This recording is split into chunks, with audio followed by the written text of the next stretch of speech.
ተአቀቡኬ እምሐሳውያን ነቢያት እለ ይመጽኡ ሀቤክሙ በአልባሰ አባጊ ለምድ ለብሰው ወደ እናንተ ከሚመጡ ተኩላዎች ተጠበቁ የሚል ነው የምንማማርበት የትምህርታችን ርዕስ የሚሆነው። ቃሉን የምናገኘው በማቴዎስ ወንጌል ምዕራፍ 7 ተራ ቁጥር 15 ላይ እናገኘዋለን። ቃሉን የጻፈልን ከ12ቱ ሐዋርያት አንዱ፣ ከአራቱ ወንጌላውያን ደግሞ አንዱ። የመጀመሪያው የወንጌል ጸሐፊ ማን ነው? ማቴዎስ። አራቱ ወንጌላውያን ማቴዎስ፣ ማርቆስ፣ ሉቃስ፣ ዮሐንስ እነዚህ ናቸው። የመጀመሪያው የወንጌል ጸሐፊም ቅዱስ ማቴዎስ ነው ማለት ነው። እና ይህንንም ኃይለ ቃል የጻፈልን እሱ ሲሆን ቃሉን የተናገረው ደግሞ ጌታችን ኢየሱስ ክርስቶስ ነው። ጌታችን ኢየሱስ ክርስቶስ በዚህ ዓለም መጥቶ ያስተማራቸው ትምህርቶች ሁሉ ምክንያታዊ ናቸው። ምክንያታዊ ስንል አሁን ብዙ ነገሩ የዓለም ብዙ ነገሩ ምክንያታዊ ነው። ለምን? መጀመሪያ እግዚአብሔር ስነ ፍጥረትን በዕለተ እሁድ መፍጠር ሲጀምር በምክንያት ነው። የእርሱ የሚጠቅመው ነገር አንዳችም ነገር የለም። ከእሁድ እስከ ዓርብ እሁድ በሰማይና በምድር ፍጥረትን ቢጀምር መላእክትን ቢፈጥር ከዛም በመጨረሻው የፍጥረት ቀን በዕለተ ዓርብ የሰውን ልጅ ቢፈጥር ለእርሱ የሚገባው አንዳችም ነገር የለም። ነገር ግን ሲፈጥረው በምክንያት ነው። ለምን? ፈጣሪ አንድ ጊዜ ፈጣሪ ነው። ህልፈት ውላጤ በዚህ ጊዜ ተገኘ በዚህ ጊዜ ያልፋል የማይባል አንድ ፈጣሪ ነው። ነገር ግን ፍጥረታትን ቢፈጥር የሰውን ልጅ ቢፈጥር መላእክትን ቢፈጥር መልካም ነው። ለምን? ምንድነው? ሀየሶሙ እምኢተፈጥሮ ተፈጥሮ ካለመፈጠር መፈጠር ተሻላቸው። ክብሩ በባህሪው እንደቀረ አውቆ የሰውን ልፍጠር ብሎ አስቦም አልቀረ ማንን ፈጠረ? የሰውን ልጅ ፈጠረው ማለት ነው። ለማድረግ? ስሙን ለመቀደስ ክብሩን ለመውረስ ማለት ነው። ይህ አንድ ምክንያታዊ ነው። ሰውም እመቤታችንም በኋላ ዘመን የተቀጠረው ቀጠሮ ሲደርስ ወይም 5500 ዘመን የምንለው ማለት ነው። ይህ ዘመን ሲያልፍ ከእናታችን ድንግል ማርያም በድንግልና ተጸንሶ በድንግልና ሲወለድ ራሱ ይህ ምክንያታዊ ነው። ማንም ሰው እኔም እናንተም መወለድማ እንወለዳለን። ክርስቶስም ተወልዷል። ነገር ግን ከኔና ከእናንተ መወለድ ልዩነቱን ወይም አምላክ መሆኑን ሲያስረዳን ሁሉን ማድረግ እንደሚችል በሕቱም ድንግልና ተጸንሶ በሕቱም ድንግልና መወለድ እንደሚችል ወይም ቀድሞ ገና ሰውን ከመፍጠሩ በፊት ለመላእክት እንዳሳያቸው ከአንዲት ንጽሕት ዘር ያለ ወንድ ዘር እንደሚወለድ እንዳስረዳው ሁሉ ይህ ሁሉ ከድንግል ማርያም መወለዱ ይህም ምክንያታዊ ነው ማለት ነው። ምክንያቱም ምንድነው ብለው በግልጽ ስንነጋገረው ከሰዎች ወይም ከፍጡራን ለመለየት ከድንግል ማርያም ተወልደዋል ማለት ነው። አጠቃላይ የአካል ክፍሎቻችንን ብናያቸው የእያንዳንዳቸው ምክንያት አላቸው እና ክርስቶስ የባህሪ አምላክ በአማናዊ ቃሉ ዓለምን በፈጠረበት ቃሉ ይቅርና ነቢያት ካህናት ራሱ የተናገሯቸው ትንቢቶች ያስተማሯቸው ትምህርቶች በሙሉ ምክንያታዊ ናቸው ማለት ነው። ኢሳይያስ አለ፣ ዳዊት አለ፣ ሌሎችም ነቢያት አሉ። እነሱ ሲናገሩ በምክንያት ነው። እስራኤል ከሕግ ሲያልፉ ወይም ሕግ ሲተላለፉ አባር ቸነፈር እንደሚፈጃቸው የሚናገር አለ። ክርስቶስ የቀጠረው ዘመን ሲደርስ ወደዚህ ዓለም መጥቶ ከሰማይ ሰማያት ወርዶ ከድንግል እንደሚወለድ የተናገረ በግልጽ አለ። ብዙዎች በምክንያት የተናገሩ ኃይለ ቃሎች ናቸው ማለት ነው። እና ምንድን ለማለት ነው? ተአቀቡኬ እምሐሳውያን ነቢያት ለይመጽኡ በአልባሰ አባጊ። ይህንን ኃይለ ቃልም ሲናገር በምክንያት ነው ማለት ነው። በምክንያት ነው። ይህ ማለት ቃሉን የነገራቸው በነገራችን ላይ ምን የተራራው ስብከት የሚባል በወንጌል ክፍል አለ። ወይም በማቴዎስ ወንጌል የማቴዎስ ወንጌል ምዕራፍ 5 ተራ ቁጥር ምን 7 ምዕራፍ 7ን ጨምሮ እነዚህ ሶስቱ ምዕራፎች የተራራው ስብከት ተብለው ይታወቃሉ ማለት ነው። ይታወቃሉ እና ይህንን የተራራውን ስብከት ሲያስተምር ሰዎች ወይም እርሱ በሚያስተምርበት ጊዜ ስንት በአምስት ወገን ሰዎች ይከተሉታል። በስንት አልኳችሁ? በአምስት ወገን ይከተሉታል። አንደኛው የሚከተሉት የአምስት ገበያ ህዝብ ይከተሉታል። እነዚህ የአምስት ገበያ ህዝቦች ሁሉ ሀሳባቸው የተለያየ ነው። በጣም ነው የሚገርማችሁ። የመጀመሪያዎቹ የአንዱ ገበያ ወይም የአንዱ ገበያ ክፍል ህዝቦች ምን ብለው ይከተሉታል? መልኩን እናያለን ብለው ይከተሉታል። ማንን? ክርስቶስን ወይም ጌታችንን ፈጣሪያችንን ኢየሱስ ክርስቶስን ማለት ነው። መልኩን እናያለን። ምን? ቀድሞ ዳዊት ይሴኒ ላህዩ እምውልደ እጓለ እመሕያው ከሰው ልጆች ሁሉ ወይም ሴት አምጣ ከወለደቻቸው ሁሉ መልኩ እንዴት ይለያል፣ እንዴት ያምራል ብሎ ዳዊት አድንቆለት ነበር። ምን? ገና ክርስቶስ ከመምጣቱ ስንት መቶ ዓመት አስቀድሞ ማለት ነው። አስቀድሞ እና ምንድን ሲለው ይህንን መልኩ እጅግ ያማረ የተዋበ ነበረ እና ይህንን መልኩን ለማየት ለመጥገብ ምን ይከተሉታል። ሁለተኛው ደግሞ የተራቡት ናቸው። ሁለተኛው የተራቡት መቼም የተራበ ሰው ምንድን ነው የሚፈልገው? ምግብ ነው አይደል? ከረሃባችን ያስለቅቀናል። ምን? በረሃብ ጦር የሚወጉት ይህንን የረሃብ ጦር ነቅሎ ምን ያጠግበናል፣ እንደ ልባችን እንሆናለን ብለው ይከተሉታል ማለት ነው። ይህ ስንተኛ ነው? ይህ ሁለተኛ ነው ማለት ነው። ይህ ሁለተኛ ነው። ይገርማቸዋል። ሶስተኛው ደግሞ ከደዌያችን ይፈውሰናል። ምን አልኳችሁ? ከደዌያችን ይፈውሰናል ብለው ይከተሉታል። ይገርማል። ምን? ለዚህም ማሳያ ክርስቶስ በጣም ብዙ ደዌ ያደረባቸው ለብዙ ዓመታት በደዌ የተመቱትን አድኗቸዋል። ብዙ መጥቀስ ይቻላል። ክርስቶስ ያደረገው ታምራት በጣም ብዙ ስለሆነ ማለት ነው። ከማን? ከመጻጉዕ ጀምረን ስናየው ከሐማተ ጴጥሮስ ወይም የጴጥሮስ አማት ተብላ የምትታወቀው በማቴዎስ ወንጌል ምዕራፍ 8 ላይ እንደተጻፈው የማቴዎስን ወንጌል ሌላም ምን ለ12 ዓመታት ደም ሲፈሳት የነበረችቱን ሴት እንዳዳናት በግልጽ በመጽሐፍ ቅዱስ ምን ተነግሯል ማለት ነው። በመጽሐፍ ቅዱስ ተነግሯል። ይህ ስንተኛው ነው? ይህ ሶስተኛው ነው ማለት ነው። ይህ ሶስተኛው ነው። ይገርማቸዋል። ሌላኛው ደግሞ ምን ይላሉ መሰላችሁ? አራተኛው ደግሞ የወንጌልን መብለጥ የኦሪትን ማነስ። ምን ማለት ነው? ይህ ብልልጫ ነው። ብልልጫ የወንጌልን መብለጥ የኦሪትን ደግሞ ማነስ ማለት ነው። ማነስ ይህንን ለመረዳት እነዚህ ከሁሉም ይለያሉ። ይገርማቸዋል። የነዚህ አመጣጥ ማለት ነው። የነዚህ አመጣጥ ከሁሉም ይለያል። ለምን ካላችሁ እነዚህ ነገረ ሰሪዎች ናቸው። ምንድን ነው? ክርስቶስ አንድ ከተያዘበት ምክንያት አንዱ ምን ያደርጋል ተብሎ የተያዘ? ኦሪትን ይሽራል፣ ራሱን እግዚአብሔር ያደርጋል፣ ራሱን የእግዚአብሔር ልጅ ያደርጋል። ምን? ሰንበትን ይሽራል ተብሎ የተያዘባቸው ምክንያቶች ከነዚህ መካከል እንደዚህ ተብሎ ከተያዘበት መካከል ምንድኑ ነው? አንደኛው ምን ወንጌልን አስበለጠ ኦሪትን አሳነሰ ተብሎ ከተያዘባቸው ምክንያቶች አንዱ ይሄ ነው ማለት ነው። እና እነዚህ ነገረ ሰሪዎች ናቸው። ይገርባል። እነዚህ ነገረ ሰሪዎች ናቸው። ምን በዚህ በጉባኤ የመጣው ሁሉ የሚጠቀም ነው እንዴ? አይደለም። ምክንያቱም ምንድነው? ስንዴ ባለበት ምን አለ ነው የሚባለው? እንክርዳድ አይደል? እንክርዳድ አለ። በጎች ባሉበት ምን አለ?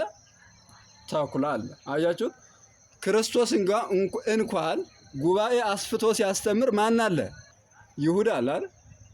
ይሁዳ አለ። ወንጌል አስፍቶ ሲያስተምር ክርስቶስ ይሁዳ ነበር። ይገርማቸዋል ማለት ነው። ይሁዳ ነበር እና ምንድነው በተለይ በመንፈሳዊ ጉባኤዎች መንፈሳዊ ተብሎ በሚገኙ በምንድነው በሚዘጋጁ ጉባኤዎች ላይ ምን የተለያዩ ፈተናዎች አሉ። የተለያዩ የማን ዲያብሎስ ሰው አስመስሎ የሚልካቸው ብዙ አጋንንታዊ ስራ ወይም ሰይጣናዊ ስራ የሚሰሩ ብዙዎች አሉ ማለት ነው። እና እነዚህ ምን አድርገዋል? የወንጌልን መብለጥ የኦሪትን ደግሞ ማነስ እንስማ ብለው እነዚህ ክፍሎች ደግሞ መጠዋል ማለት ነው። መጠዋል። ስለዚህ ይህንን ምን ብሎ ነው ያስተማራቸው? ለእነዚህ 5 ክፍሎች በ5 ደረጃ ለመጡ ወይም በ5 የተለያየ ምክንያት የመጡትን ሰዎች ሲያስተምራቸው በጣም ሰፊ ትምህርት ነው በነገራችን ላይ። ነገር ግን ምን አለ? ተአቀቡኬ እምሐሳውያን ነቢያት እለ ይመጽኡ ኀቤክሙ በአልባሰ አባጊ። ምንድን ነው ያለው? ለምድ ለብሰው ወደ እናንተ ምን መልካም ሰው መስለው ማለት ነው። መልካም ሰው መስለው ወደ እናንተ መጥተው ምን ማንነታችሁን ሊያሳጧችሁ፣ ሃይማኖታችሁን ሊያስክዷችሁ የሚመጡትን ሰዎች እወቁባቸው ብሏል ማለት ነው። ብሏል። አሃ አለ። በምን እናውቃቸዋለን ትሉይ ከሆነ በምን እናውቃቸዋለን? እነዚህ ለምሳሌ ሰው መቼም ሰው ነው፣ ስራው ይገልጸዋል እንጂ ሰው ነው። ምክንያቱም እኛን ሃይማኖት አለን የምንል ሰዎች ስንጓዝ ማንኛውም ሃይማኖት የሌለውም ሰው ይጓዛል። ስንበላ ይበላል፣ ስንተኛ ይተኛል። ሰው ነው ምንጊዜም። ነገር ግን በስራው ይታወቃል ማለት ነው። በስራው ይታወቃል። በቅጥፈት ጎዳና ወይም በማስመሰል ወይም መምህራን መስለው የሚመጡትን ሰዎች እንዴት እንደምናውቃቸው በምሳሌ እያነጻጸረ በሚገባ አስቀምጦታል ማለት ነው። በሚገባ ይቀስሙሁ እማስዋክ አስካለ ወእማሜከላ በለሰ። ይሄንን ካልክ ምን አጎዛ ወይም ምን የበግ ለምድ ለብሰው የሚመጡትን ሁሉ በምን እናውቃቸዋለን? ለዚህም ማሳያ አንተ አማኒ መምህር ምንድነው? አማኒ መምህር መስለው ነገር ግን ምንፍቅናን ክህደትን የሚያስተምሩ ስጋዊ መምህራን ሲሆኑ መንፈሳዊ ትምህርትን የሚያስተምሩ መስለው የሚመጡ ሐሰተኛ መምህራን ሲሆኑ እውነተኛ ትምህርትን እናስተምራለን ብለው የሚመጡትን ለዩአቸው ማለት ነው። ይሄ ማለት ስለዚህ ይህንን በምን እንለየዋለን ካላችሁኝ አለ። ይገርማችኋል። አሃ ይቀስሙሁ እማስዋክ አስካለ ወእማሜከላ በለሰ። ከደንደር ወይንን ከኮሸሽላ ፍሬን መልቀም ይቻላልን? ልክ እንደዚህ ሁሉ ከሐሰተኛ መምህር እውነተኛ ትምህርትን ከመናፍቅ ሃይማኖትን መማር አይቻልም። የእውነተኛማ መምህር ምክንያቱ ወይም መለያው እውነተኛ ትምህርትን ያስተምራል፣ እውነተኛ ሕይወትን ይኖራል። እውነተኛ ያስተማረውን ትምህርት በተግባር ገልጾ ለሚያስተምራቸው ምዕመናንም ተግባሩን ያሳያል። ክፉ መምህር የሆነ እንደሆነ ክፉ መምህር ይህ ክፉ እንጨት ወይም የእሾህ እንጨት ወይም የእሾህ ዛፍ መልካም ዛፍ ፍሬን ማፍራት እንደማይችል ሁሉ ምንም ለምድ ለብሶ ቢመጣ እንኳን በውስጡ ክህደትንና ኑፋቄን የያዘ ነውና መልካም ትምህርትን ማስተማር፣ እውነተኛ ትምህርትን ማስተማር፣ መንፈሳዊ ትምህርትን ማስተማር አይችልም። ልክ እንደዚህ ሁሉ በስራዎቻቸው በሚሰሩት ስራ ታውቋቸዋላችሁ። መናፍቅ መምህር፣ ሐሰተኛ መምህር መንፈሳዊ ትምህርትን፣ አማናዊ ትምህርትን፣ ሰማያዊ ትምህርትን ሊያስተምር አይችልም። እኛ ደግሞ በዚህ በአሁኑ ዘመን ያለኖች ምእመናን ይህንንም ፈተና የምናልፈው በሁለት ወገን ነው።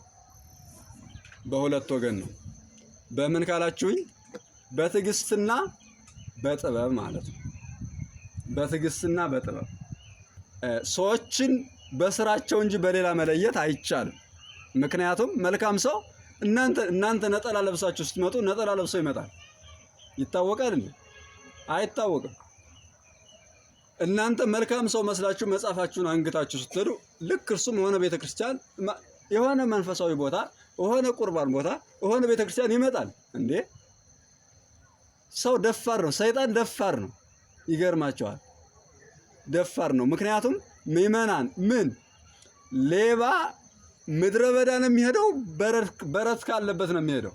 የሚሰርቅ ሰው በረት ካለበት ነው። ምክንያቱም ምድረ በዳ አራዊት አእዋፍ ይኖሩ እንደሆነ እንጂ የሚሰረቅ ነገር የለም። ልክ እነዚህ አሳሾችም ካላወቅንባቸው ምን እኛን መስለው ነው የሚመጡ። እኛ የለበስነውን የእኛን ባህል ይዘው የእኛን ቋንቋ እየተናገሩ በጣም ብዙ በአሁኑ ዘመን በተለይ በጣም በብዙ አማርኛ ማስረዳት ይቻላል። እናንተም ታውቁታላችሁ ብዬ ነው። ታውቁታላችሁ እና እነዚህን በጥበብ ምን በሚሰሩት ስራ መጨረሻቸውን በማየት ይህንን ጥበብ በመጠቀም በአንደኛው ክፍል ይህንን እንጠቀማለን ወይም እነዚህን ሰዎች እናልፋቸዋለን ማለት ነው። ይህ የመጀመሪያው ነው። የመጀመሪያው ሁለተኛው ደግሞ በትዕግስት። ይህ ይገርማል። ምክንያቱም በትዕግስት ያልኩበት ምክንያት አለኝ። ይህ በትዕግስት የሚታለፍ ነገር በቤተሰብ ይመጣል። በባል በሚስት በልጅ በምንድነው በጎረቤት በእናት በአባት ሊመጣ ይችላል። ይህንን በትዕግስት በጸሎት ሊታለፍ ይችላል ማለት ነው። ሊታለፍ ይችላል። ምክንያቱም በጣም ብዙ ሰዎች በትዳር ምክንያቱም በጣም በብዙ አልባሌ ቦታ በመዋል የተለያየ ትምህርት እናጠናለን ብሎ ከሀገር ውጭም ከሀገር ውስጥም ወደ ተለያዩ ቦታዎች በመንቀሳቀስ ሰዎች በጣም ብዙ ከሃይማኖት ያፈነገጡ ሰዎች ስላሉ ማለት ነው። ያፈነገጡ ሰዎች በጣም ብዙዎች በጓደኛ ተጽዕኖ ሊሆን ይችላል። በተለያየ በስጋዊ ፈቃድ በስጋዊ ጥቅም ሊሆን ይችላል። ብዙዎች ገንዘብን ከሃይማኖት በላይ ስላደረጉት ማለት ነው። ስላደረጉት በጣም ነው የሚያሳዝነው። እና ልክ ይሄንን በምንድን ነው የምታለፈው? መቼም ለሃይማኖት ሲባል ከእናት አባት መጣላት በጣም ተርታ ነገር ነው። ከልጅ ጋር መጣላት ተርታ ነገር ነው። ምክንያቱም ሃይማኖትና ቤተሰብ፣ ሃይማኖትና ልጅ፣ ሃይማኖትና ሚስት፣ ሃይማኖትና ሀገር፣ ሃይማኖትና እናት አባት በጣም የተለያዩ ስለሆኑ ማለት ነው። ምክንያቱም ተብሏል? እኔን ሊከተለኝ የሚወድ ምን ሁኔታውን ያለ ጌታ በዚህ ዓለም ያለውን ዘመዱንም ገንዘቡንም ሁሉንም ነገር ትቶ በሃይማኖት ይከተለኝ። ምክንያቱም በዚህ ዓለም የሚኖረው 50 60 ቢበዛ 70 ዓመት ነው። 70 ዓመት ነው። ዘመዱም ያልፋል፣ ገንዘቡም ያልፋል፣ ርስቱም ያልፋል፣ እናት አባትም ያልፋል። የሚያልፍ ግን አንድ ዓለም አለ። ያንን ለማግኘት ደግሞ ዛሬ ይህንን መናቅ ያስፈልጋል ብሏል። ይህን መናቅ ምክንያቱም ለዛ ነው። አሁን እንደዚህ ሲባል እናት አባትህን፣ ልጅህን፣ ሚስትህን ሁሉ ነገር ጥላ ማለት አይደለም። ነገር ግን ለማነጻጸር ያክል እንደው እንደዚህ ስለተባለ ደግሞ ያው በዚህ ዘመን የሚመንን ባይኖርም እንደው ኑሮ ያስቸገረው ይመንን ማለት አይደለም። በአግባብ ተደርጎ ነው የሚደረገው እና ይህንን ለማለፍ ጥበብ ማለትም ትዕግስት ያስፈልጋል ማለት ነው። ምክንያቱም በሂደት ሰዎች ለጊዜው እንኳን ከሃይማኖት ቢወጡ ከባህል ቢወጡ በሂደት ደግሞ በትምህርት በአባቶች ጸሎት በእኛም ጸሎት ሊመለሱ ይችላሉ ማለት ነው። ሊመለሱ ይችላሉ። ምክንያቱም እኛ ከዚህ ባህል ወይም ከዚህ ሃይማኖት ወጡ ብለን እኛ ብናርቃቸው የባሰ ይጎዳሉ እነሱ ማለት ነው። እና ይሄንን በትዕግስት ማለፍ ያስፈልጋል ማለት ነው። በትዕግስት ማለፍ ያስፈልጋል። ስለዚህ ክርስቶስ ጠላት ከሩቅ አይመጣም እንደሚባለው መጀመሪያ በየምንኖርበት አካባቢ አጠቃላይ በስራ ቦታ ሊሆን ይችላል፣ በመስሪያ ቤት ሊሆን ይችላል፣ በተለያዩ ቦታዎቻችን እንቅፋት፣ መሰናክል፣ እሾህ አለ። ግልጽ ስለሆነ ማለት ነው። ግልጽ ስለሆነ። ስለዚህ ይሄንን ደግሞ ምን ማወቅ ወይም ወደ መሰናክሉ እንዳንገባ አይተን መጓዝ ከማን ይጠበቃል? ከኛ ይጠበቃል ማለት ነው። ከኛ ይጠበቃል። በጣም ከባድ ነው። ምክንያቱም ሰው አይኑ እያየ ገደል ከገባ፣ ሰው አይኑ እያየ እሳት ከጨበጠ፣ ሰው አይኑ እያየ ወደ ትልቅ ገደል ከተወረወረ ምንድን መሆኑ ነው? አበደ ነው የሚባለው አይደል? ወይም ሰከረ ነው የሚባለው። ሰከረ ነው የሚባለው። ስለዚህ ወደዚህ ወደ ለምድ ለብሰው የመጡት ሰዎች ያሳዩን መንገድ ትክክለኛ መንገድ መስሎን ነገር ግን ገደል መሆኑን መረዳት ያስፈልጋል ማለት ነው። ምክንያቱም መጀመሪያ ከገባን በኋላ ደግሞ መውጫው በጣም ከባድ ስለሆነ ማለት ነው።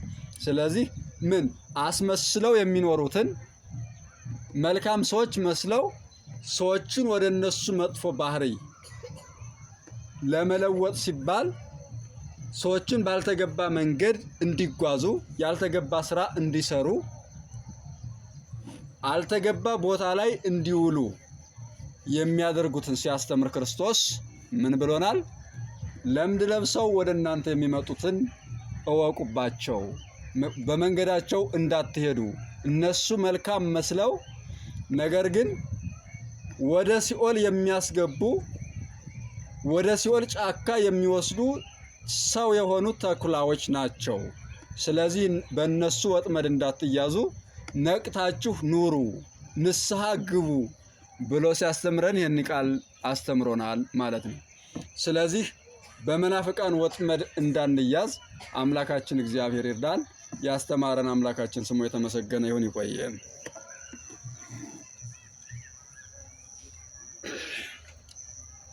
ለምራችን ቃላት ያሰማልን፣ የአገልግሎት ዘመናችን ያርዝምልን። እኛም ሰሚ አስተዋይ የተማረውን ትምህርት ተግባር እንድናደርግ እግዚአብሔር ይፍቀድልን። ከሰንበት ረድኤት በረከት ያሳትፈን፣ ቸርነቱን ያረቅብን። እንዲሁ ተምረን ጥሩ አስበን ጥሩ ሰርተን የመንግስቱ ወራሽ የክብሩ ቀዳሽ እንዲያደርገን ፈቃዱ ይሁንልን። ሰላም ያለ ሰላም እንዲያስመሸን አባታችን ብለን ጸልይ።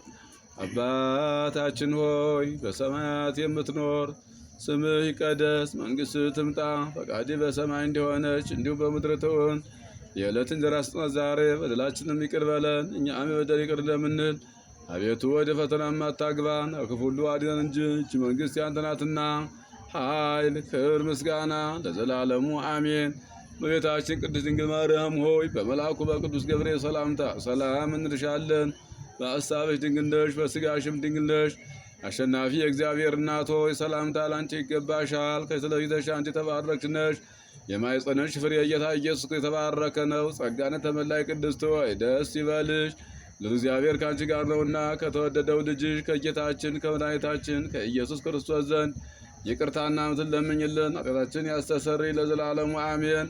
ተናዘዙ ለእግዚእነ አምላክነ ወመድኃኒነ ኢየሱስ ክርስቶስ ለክሙ ኃጢአተክሙ ዘገበርክሙ ንስክሙ እስከ ይዜ አበው የካህናት ሆይ ዲያቆናት አግብርታን እግዚአብሔር ኩን ፍቱሐነ ወንጹሐነ ይሬስየኒ ይሬስይክሙ ድሎ ዓለም መንግሥት በንጹሐነ ማጢአት እግዚኦ መሐረነ ክርስቶስ ይንበል እግዚኦ መሐረነ በእንደዝነ ማርያም መሐረነ ክርስቶስ በእንደዝነ ማርያም በእንደዝነ ማርያም መሐረነ ኦ እግዚእ ኢየሱስ ክርስቶስ ስራይ ኃጢአቴ ኃጢአተ ኩሉ ከማይሰራ ኃጢአት እግዚአብሔር ፍታን። ሰላም እንደመጣችሁ በሰላም እየታችሁ ያግባችሁ። ሰላም ይቆያችሁ።